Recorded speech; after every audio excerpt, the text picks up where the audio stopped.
Praise God, everybody. Today we are going to see an amazing testimony of getting free, literally free from every demonic oppressions. So let's get started. Joy Dishu, Jai Masi Ki, praise God.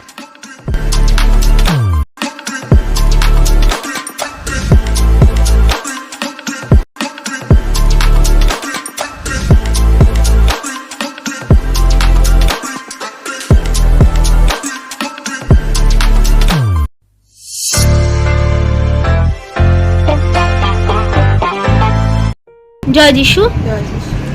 হ্যাঁ, যখন তোমার বাড়িতে এই মণ্ডপটা ছিল তখন তোমার feelings আগে কিরকম হতো?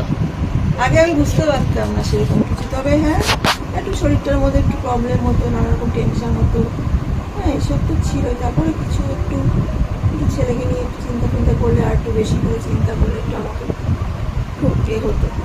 ঠিক আছে, যখন মম আর রুমকি আন্টি এখানে এলো তখন যখন প্রথমবার এসেছিল daughter of lord Shubhra Bhattacharya আর রুমকি আন্টি, তখন তোমার মানে ফিলিংসটা এরকম হয়েছিল যখন প্রথমবার এসেছিল সেই রাত্রিবেলা? প্রথমবারে ফিলিংসটা ঘুম হচ্ছিল, যখন প্রথম দিন এসেছিল তারপরে শরীরটার মধ্যে অস্বস্তি হচ্ছিল। ওকে, আই উড লাইক জয় যিশু। এখন আমাদের কাছে চলে এসেছে daughter of lord Shubhra Bhattacharya আর রুমকি আন্টি। তোমাদের আমি দুজনকে জিজ্ঞেস করি যে যখন তোমরা প্রেয়ার ডেটে এলে তখন তোমাদের ফিলিংস কি ছিল তোমাদের? I would like to start with Rumki aunty at first. আগে আমি দুজনে মিলে প্রার্থনা দিলাম, তবে যখন প্রার্থনা দিচ্ছিলাম তখন কিন্তু আমার শরীর গা গরম হয়ে যাচ্ছিল, হ্যাঁ প্রচন্ড গা গরম হচ্ছিল। আর ভয় লাগেনি, কেন ভয় একটা ফিলিংস, যে প্রচন্ড গা গরম হচ্ছিল।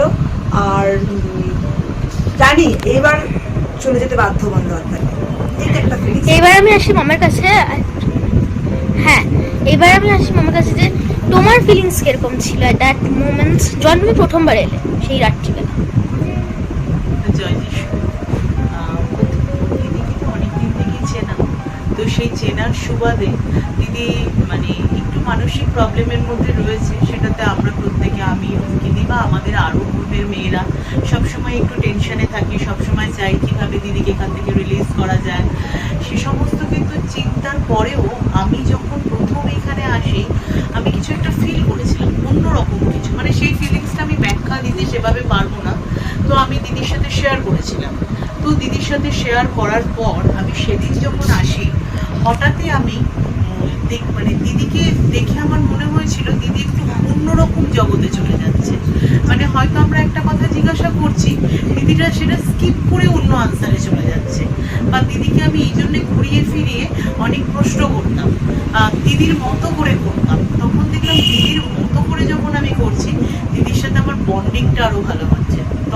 তো যখন আমি প্রার্থনা শুরু করেছিলাম, প্রার্থনা শুরু করার সাথে সাথে আমি মানে একটা দেখছিলাম যে কিছু একটা ঘরের মধ্যে রয়েছে, আমার গলা আটকে যাচ্ছে, আমি প্রার্থনা করতে পারছি না।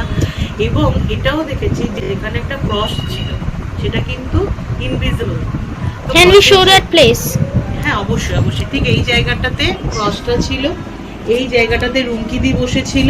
ওকে, এই জায়গাটা রুমকি আন্টি, ওই জায়গাটাতে আপনাদের ঠিক ওইখানটাতে আমি ওকে দেখতে পাচ্ছিলাম। দেখার পরে যেটা হয়েছিল, প্রার্থনার সাথে সাথে দিদিকে আমি যখন স্পর্শ করে প্রার্থনা করলাম তখন খুব গরম একটা ফিল করেছিল। তো দিদিকে আমি সেদিনকে পুরোটা ভেঙে বলেছিলাম, আমি বলেছিলাম যে দিদি আমি প্রথম দিনই বুঝেছিলাম কিন্তু আমি তোমাকে বলিনি, কিন্তু এখানে কিছু একটা স্পিরিট আছে, ডেভিল স্পিরিট অবশ্যই আছে। তো বলার পর দিদিকে আমি প্রার্থনা দিয়ে চলে যাওয়ার পর আমার যেটা হয়েছিল, আমি সারা রাত ঘুমাতে পারিনি। সারাক্ষণ আমি এটা ভাবছিলাম যে দিদির থেকে আমার কাছে একটা কল আসবে, এবং আমি কন্টিনিউয়াসলি প্রায় সারা রাত আমি প্রভুর সাথে প্রার্থনাতে ছিলাম। পরের দিন সকালে উঠে আমি আমার ধৈর্য ধরে না রাখতে পেরে আমি দিদিকে ফোন করি। তো দিদি বলে যে শুভ্রা আমার ঘুম হয়নি, আমি প্রার্থনাতেও বসতে পারছি না, আমার একটু প্রবলেম হচ্ছে। তো সেই কারণে তো আমি রুমকিদি আবার বিকালে আমরা একটা প্রার্থনা অ্যারেঞ্জ করি, এবং সেখানে আমি সেদিনকে রুমে ঢুকে দিদিকে বলেছিলাম যে দিদি আজ আমরা এটাকে সরাতে পারি। ঠিক আছে, ওকে। এবার আমি আবার আসি কুমকুম আন্টির কাছে।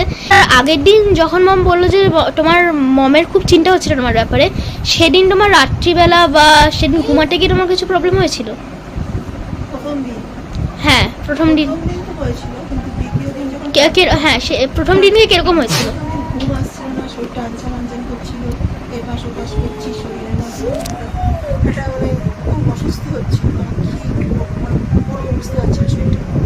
তারপর আমার এত কষ্ট হচ্ছিল সত্যি কথা, ঘুম হয়নি, সারাদিন ক্লান্তি, তারপরের দিন সকালবেলা আমার খুব ক্লান্তি লাগছে, ঘুমটা হচ্ছিল না। তারপরে যখন সেটা আমাকে প্রার্থনা বিকেলে দিলে, ঠিক আছে, এবার আসে আমার কাছে যে সেই সেকেন্ড দিনের এক্সোরসিজমের তোমার কিরকম হয়েছিল?